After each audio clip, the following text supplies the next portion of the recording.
Hello, hello, hello mga kananay. Ay 5:49 na yan ng umaga dyan. Ang liwanag na. Nag-aalala ako. Tanghali na naman. Ako'y rumarampanan dyan. Galing ako sa Kadiwa. Nauna ako dito sa pamilya ng isda. Ang tagal ng aking service, ang aking taksikil ng kananay Guys, nyo. may bag pa ako. Nagmamadali makaluto. Lulutuan ko lang yung aking mga estudyante ng isda. May sabaw para kahigop sila. Ganito buhay ko.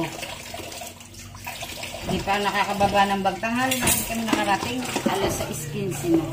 Maya-maya nandito na yung dalaga ko. Naiihi na nga ako. Pero kaya pa naman. Kaya pa naman mga kananay. Kaya wala tayong alam.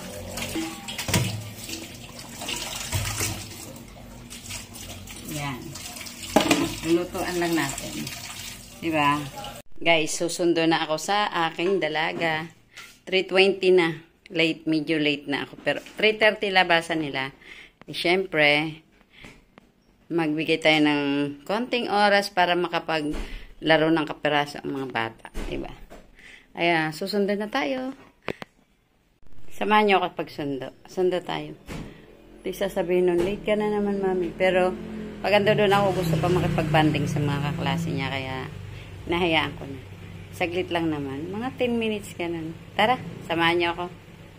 Ito na nga mga kananay at sumakay na nga ako sa service ng taxikel. At ito, gutom na ang kananay nyo dyan at alas 3:30 na nga. Wala pang pananghalian. Kaya nagdala na lang ako ng Skyflix, pampalipas gutom ba. Nagugutom na kasi ako sa kasalukuyan na yan mga kananay kahit ako nakainom na ng isang basong tubig. Sabi ko ako'y gutom na talaga.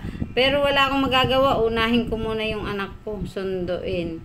Baka kumayaya na naman sa kung saan. Ang hirap ba naman hanapin yan. Di, alam nga, isa-isahin ko ang bahay ng mga kaklase niya. Sa dami na yan. 43 yata sila sa classroom nila.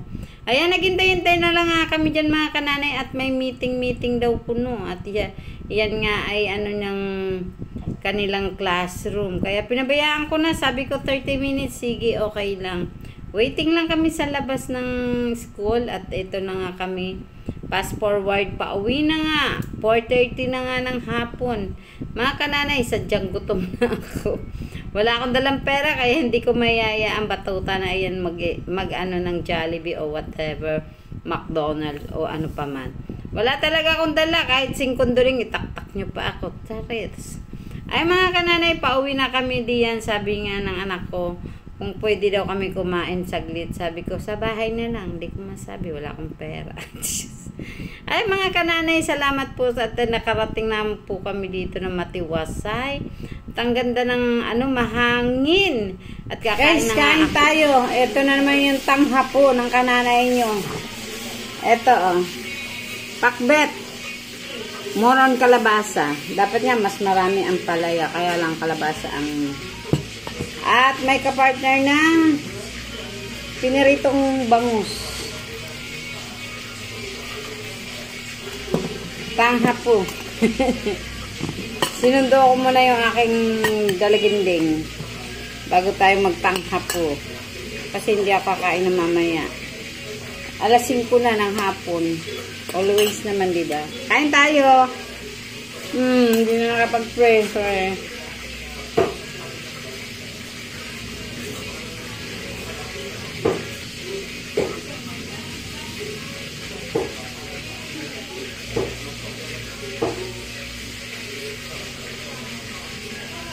Kain tayo mga kananay.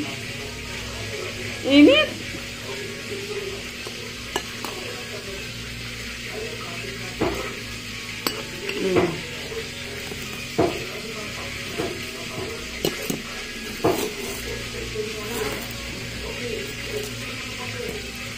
Malutong. Mainit pa kanina.